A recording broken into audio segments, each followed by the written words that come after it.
ஆவிக்குரிய பிரகாரமாக நம்முடைய மனதிலே தான் அந்த போர் நடக்கிறது. ஆவிக்குரிய போர் மனதிலே தான் நடக்கிறது, நம்முடைய சிந்தனையிலே தான் நடக்கிறது.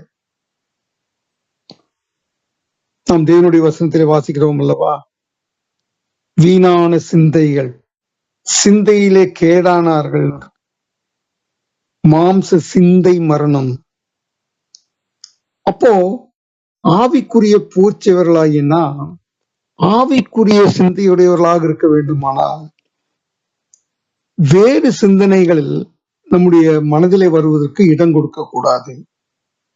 தேவனுக்கு விரோதமான எந்த ஒரு காரியத்திற்கும் நாம் இடம் கொடுக்க கூடாது. ஆகவேதான் பரிசுத்த பவுல் ஹெல்மெட்டுக்கு அதை ஒப்பிடுகிறார்.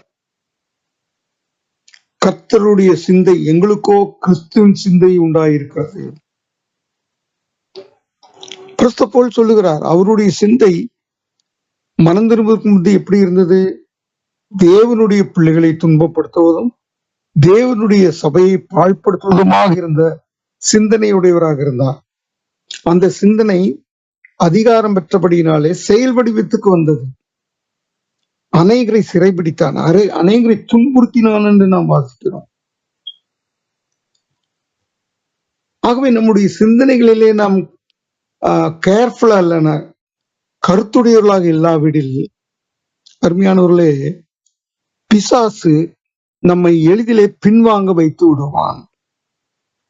யூதாஸ் அப்படித்தான் பின்வாங்கி போனான். ஆகவேதான் நம்முடைய எண்ணங்களை குறித்து நாம் ஜாக்கிரதையாக இருக்க வேண்டும். நான் கல்லூரியிலே படித்த இந்த நாட்களிலே மதுரையில இருக்கும்போது கிறிஸ்டியன்னு ஒரு அண்ணன் இருந்தாங்க. அவங்க ஒரு சின்ன பிரசங்கத்துல நிறைய காரியங்கள் சொன்னாங்க ஒரு நாள்.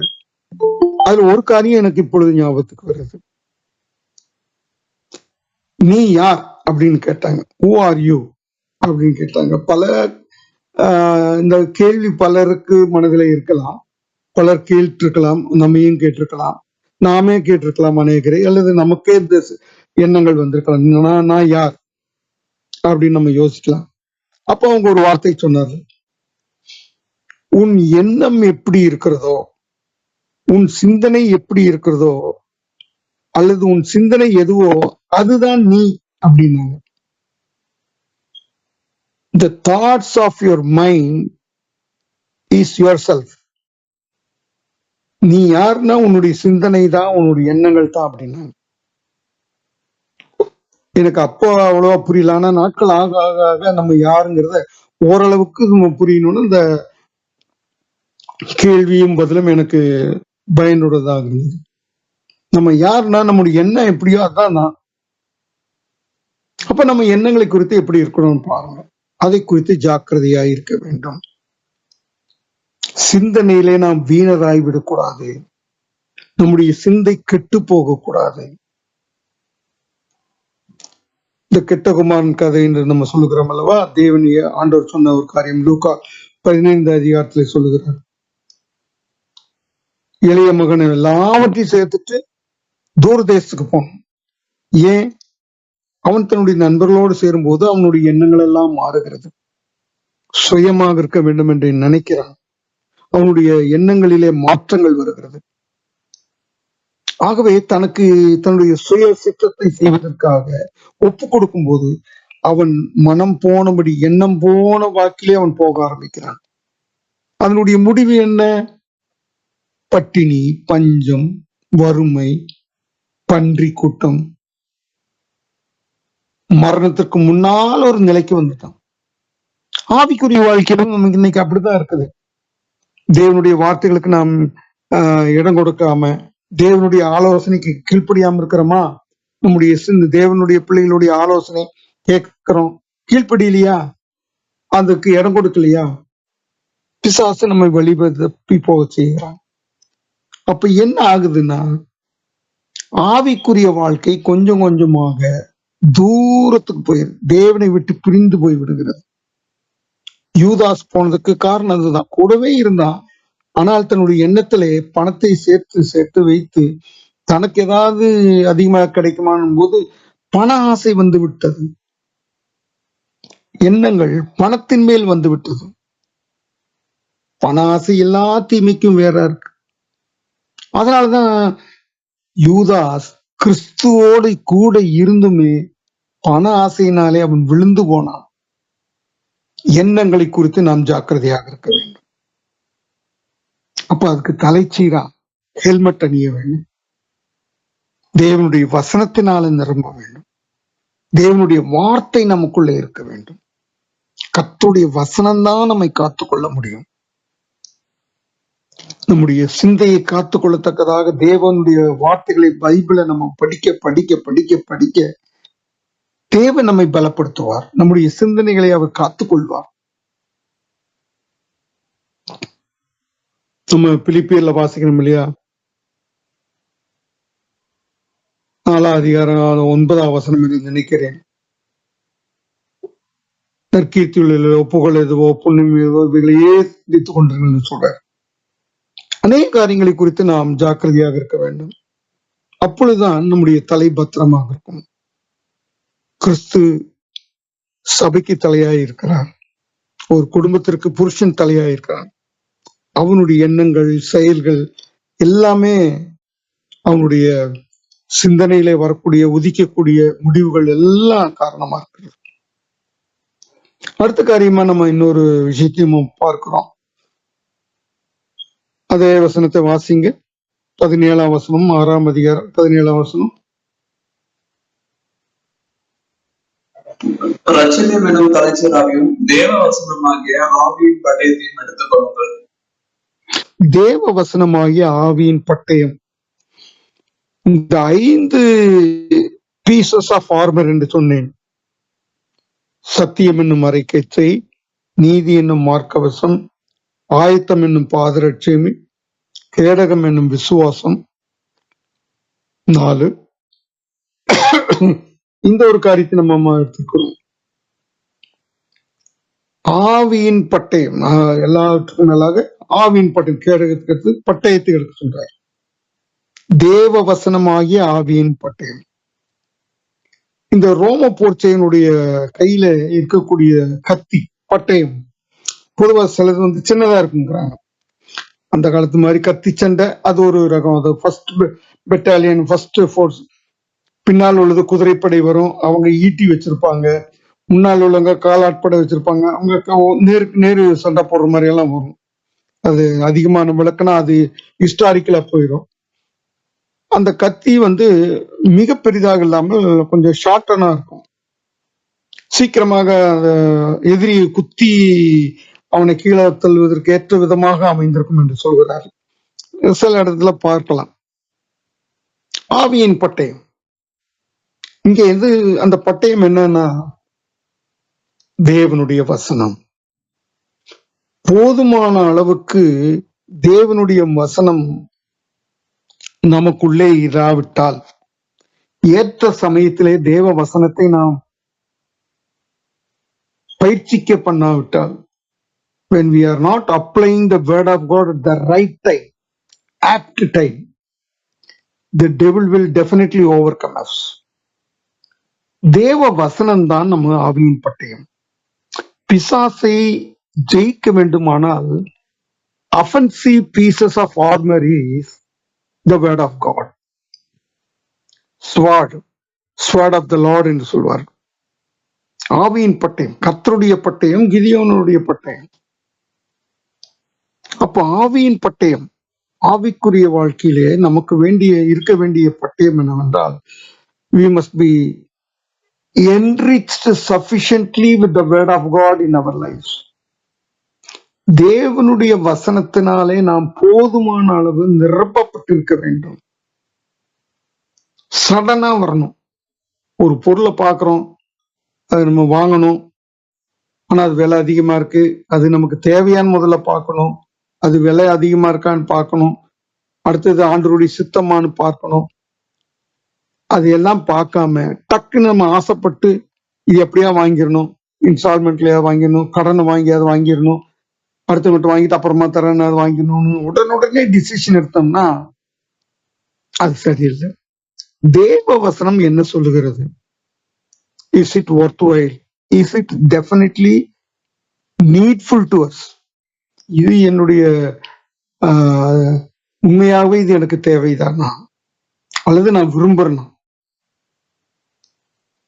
இதை குறித்து நாம் அதிகமாக கவனமுடையவர்களாக இருக்க வேண்டும். தேவ வசனம் நமக்குள்ள இருந்தால் தேவ சித்தத்தை நாம் அறிந்து கொள்ள முடியும். பொருள் வாங்குவது மட்டுமல்ல, ஒரு திருமணமாகக்கூடிய வாலிபனோ அல்லது பெண்ணோ தனக்கு வரக்கூடிய வருங்கால துணைவரை தேர்ந்தெடுக்க வேண்டும் என்றால் தேவ வசனத்தினால நிரம்பி இருக்க வேண்டும். கர்த்தர் பேசுவார். அநேகருடைய குடும்பங்களிலே அல்லது அநேகருடைய வாழ்க்கையிலே நாம் அப்படிப்பட்ட ஒரு we may be at the crossroads. என்ன செய்யறது? அதே மாதிரி பிள்ளைகளுடைய படிப்பு காரியங்களா இருக்கலாம், பிள்ளைகளுக்கு வாங்க வேண்டிய பொருள்களா இருக்கலாம், தேவைகளா இருக்கலாம். எல்லாமே தேவை மாதிரி தெரியும், அத்தியாவசியம் மாதிரி தெரியும். It may appear so essential, but is it the will of God to purchase? அப்ப தேவனுடைய சமூகத்திலே வசனத்தினால நாம் நிரம்பி இருக்கும்போது பரிசுத்தாவியானவர் உடனே நமக்கு கன்வின்ஸ் பண்ணுவார், நம்மை கண்டித்து உணர்த்துவார், அல்லது நமக்கு பர்மிஷன் கொடுப்பார், அனுமதி கொடுப்பார். சரி, இது நீ செய்யலாம், இல்ல செய்ய வேண்டாம், இல்ல பொறுமையாரு, கொஞ்ச நேரம் வெயிட் பண்ணு. அருமையானவர்களே, இல்லாவிட்டால் எதிரி அவன் நம்மை மேற்கொண்டு விடுவான். நம்முடைய கையில பட்டயம் இல்லைன்னு வச்சுங்க, தேவ வசனம் நம்ம இடத்துல இல்லைன்னா, தேவையான தேவ வசனம், தேவையான அதிகமான தேவ வசனத்தினால நம்முடைய இருதயம் நிரப்பப்படாவிட்டால் சீக்கிரமா அவன் அடிச்சு தள்ளிட்டு போயிடுவான். போர்க்களத்துக்கு போயிட்டான், கையில கத்தி இல்ல, பட்டயம் இல்ல, எப்படி தாக்குவது? The offensive weapon is the sword, the sword of the Lord. எதிரியை தாக்கக்கூடிய ஆர்மர், ஆயுதம், சர்வாயுத வர்க்கத்துல என்னன்னா பட்டயம் தான். அதுவும் ஆவியின் பட்டயம். அது நம்ம கிட்ட இல்லைன்னா நம்ம எப்படி சண்டை போட முடியும்? மற்றதெல்லாம் நம்ம காத்துக்கொள்ளும், பாதுகாத்து கொள்ளும். ஆனால் அவனை ஜெயிக்கணும்னா நம்ம ஜெயத்துக்கு என்ன வேணும்? வெற்றி பெறுவதற்கு தேவை தேவனுடைய வசனமாகிய ஆவியின் பட்டயம். அவனை வீழ்த்தணும் இல்லையா? இன்னைக்கு அநேக பிசாசை வீழ்த்துவதற்கு பதிலாக கையிலே பட்டயம் இல்லாதபடினாலே, வசனத்தினாலே மனம் நிரம்பி இல்லாதனாலே, தேவ சித்தத்தை அறிகிற அறிவை இழந்து விட்டதுனாலே முட்டாள்களாகி கொண்டிருக்கிறார்கள். ஆகவே தோல்வி அடைந்து விடுகிறார்கள். திருமண வாழ்க்கையிலே தோல்வி, குடும்ப வாழ்க்கையிலே தோல்வி, மாதிரியான வாழ்க்கையிலே தோல்வி. ஏன் அந்த தோல்வி? தேவ வசனமாக ஆவியின் பட்டயம். இன்னொரு காரியத்தையும் பாருங்க, இயேசு கிறிஸ்துவுக்கு சோதனை வருகிறது. அவர் எப்படி ஜெயிக்கிறார்? பிசாசினாலே அவர் சோதிக்கப்பட்டு வனாந்திரத்துக்கு போறார். இந்த கல்லுகளை எல்லாம் அப்பமாகும்படி செய்யும். ஆண்டவர் சொல்றாரு, அப்படியா சொல்ற? அப்படியெல்லாம் கான்வர்சேஷன் எல்லாம் இல்ல. Man shall not live by bread alone. மனுஷன் அப்பத்தினாலே மாத்திரமல்ல, தேவனுடைய வாயிலிருந்து புறப்படும் வார்த்தையினால பிழைப்பான். So we live by the word of the Lord. தேவனுடைய வசனத்தினாலதான் நம்ம பிழைத்திருக்கிறோம். அப்ப தேவன் வசனத்தை கொண்டுதான் பிசாசை ஜெயிக்கிறார். இன்னைக்கு பிசாசு எவ்வளவு தூரமா வந்துட்டு இருக்கான் பாருங்க. குடும்பத்துக்குள்ள நுழைஞ்சிட்டான். ஏதோ ஒரு விதத்திலே வருவான். ஒரு கான்வர்சேஷன், மனைவி மூலமாவோ, பிள்ளைகளின் மூலமாவோ, பெற்றோர்களின் மூலமாவோ, ஃப்ரெண்ட்ஸ் மூலமாவோ, கம்பெனிலேயோ, வெளியிலயோ, இங்கேயோ. Devil may come by any means, any route. But do we have the weapon of the sword of the Lord? போர்ச்சேவனுடைய ரோம போர்ச்சேவனுடைய கத்தி சின்னதா இருக்கனால ஈஸியா குத்தி பார்க்கலாம். எதிரி கரெக்டா வந்தோம் போட்டு தள்ளிடுவோம். ஒரே அடி, ஒரே குத்துதான். பழைய ஏற்பாட்டுல போர் களத்துல எல்லாம் பார்க்கும்போது, அல்லது சில பிணகாசு இருந்தவங்க எல்லாம் பார்க்கும்போது ஒரே குத்தாய் குத்துறாங்க. ஈட்டியில குத்துறாங்க, இல்லைன்னா அந்த கத்தியில ஸ்வாட்ல குத்துறாங்க. பிசாசை நாம் மடங்கடிக்க வேண்டுமானால், ஜெயிக்க வேண்டுமானால், போர்ச்சேவனாய் நாம் இருக்கும்போது ஒரே குத்தா குத்தணும். அது தேவ வசனம் தான். பிசாசு தேவ வசனத்தை சொல்லும்போது ஓடிடுவான். நீ அப்பாலே போ சாத்தானேன்னு நம்ம தேவ வசனத்தை வச்சுதான் அடிக்கணும். உன் தேவனாய கர்த்தரை பறிச்சு பாராதன்னு தான் சொல்லணும்.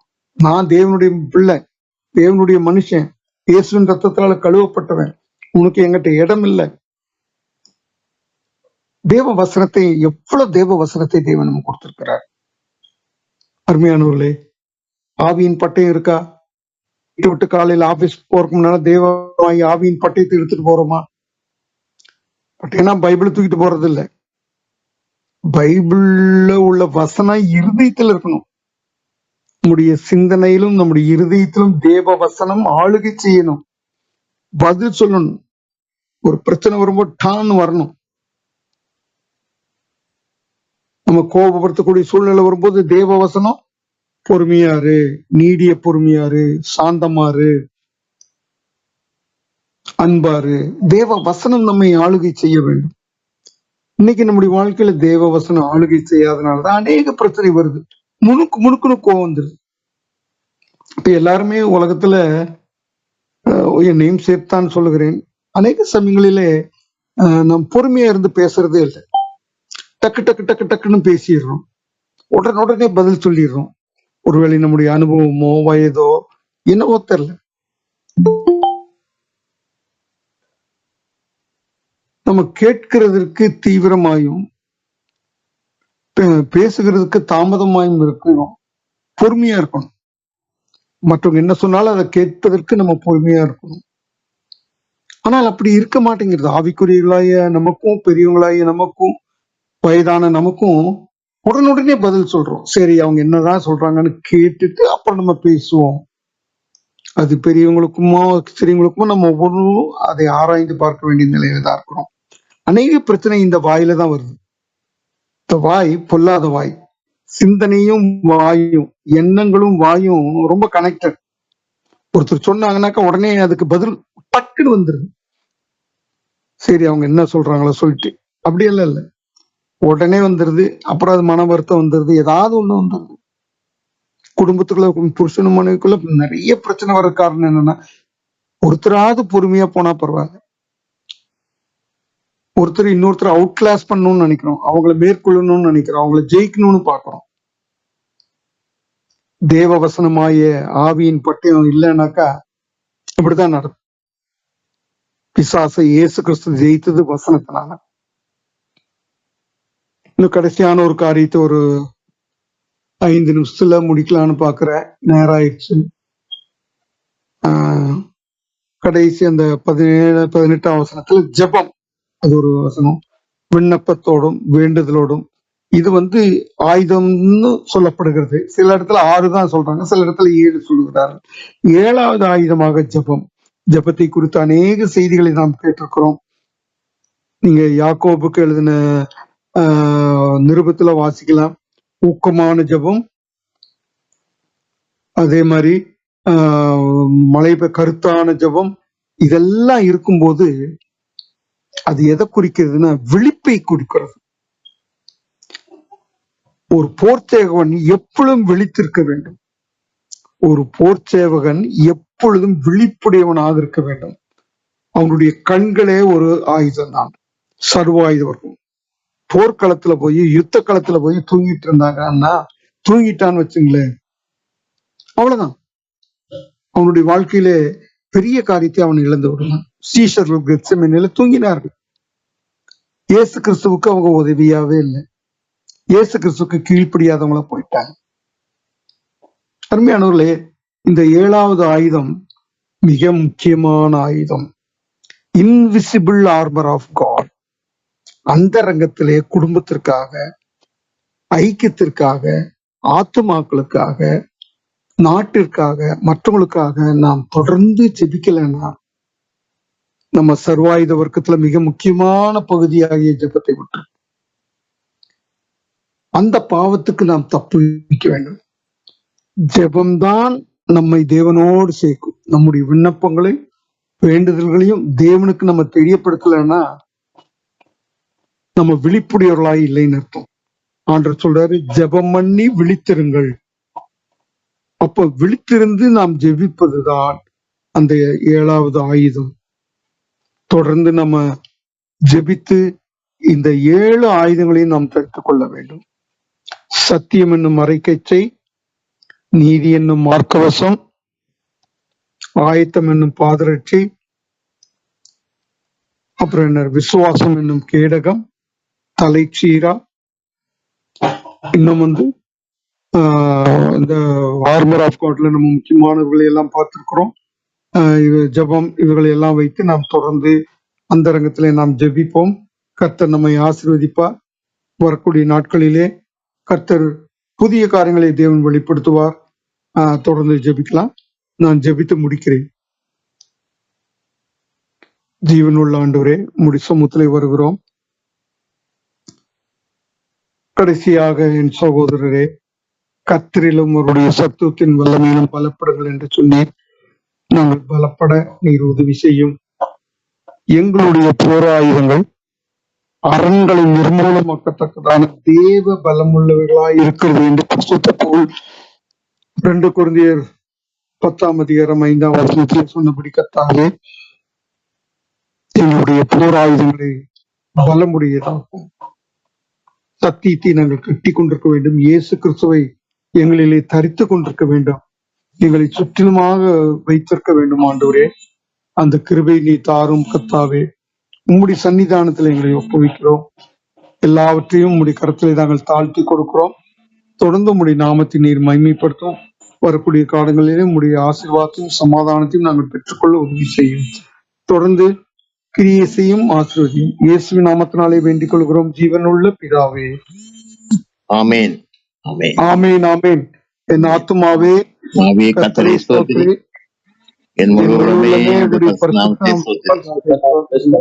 என் ஆத்துமாவே கர்த்தரை ஸ்தோத்திரி, அவர் செய்த சகல நாமத்தை ஆமென்.